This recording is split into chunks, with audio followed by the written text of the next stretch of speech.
นมากินหอยแซ่บได้แซ่บดีแซ่บอีหลีจนน้ำลายย้อยต้มใส่ใบขามน้อยเสียบหอยจำแจ่วมากนาวท่านเบาเรื่องหอยคอยเห็นมันมีหลายแบบหอยเป็นตาแซ่ก็คือหอยจูบบ้านเฮามีหลายวิธีที่เฮ็ดให้หอยแซ่บ่เศร้ามื้อนี้สิเว้าเรื่องแกงหอยอยากให้หอยแซ่บต้องต้อยก้นหอยสาก่อนให้น้ำนัวเข้าถึงทุกบ่อนซ่อนความแซ่บไว้ในก้นหอยกินความหอนจูบก้นหอยก่อนนัวเลิกแซ่บซอยแล้วจึงจูบหัวหอยยำค่อย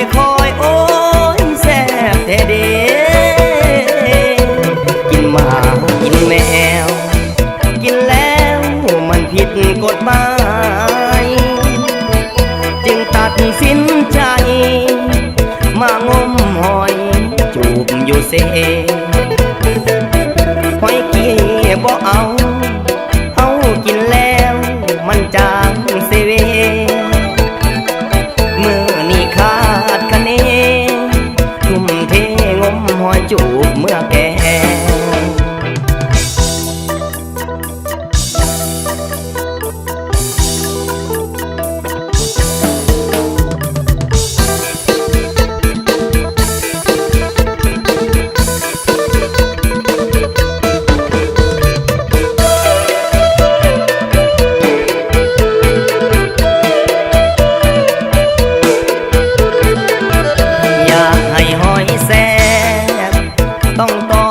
ก้นหอยสาก่อน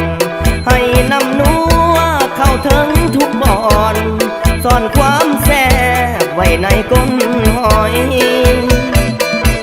กินพวมหอนจูบก้นหอยก่อนนัวเลิกแซ่บซอยแล้วจึงจูบหัวหอยยำค่อยโอ้ยแซ่บแท้เด้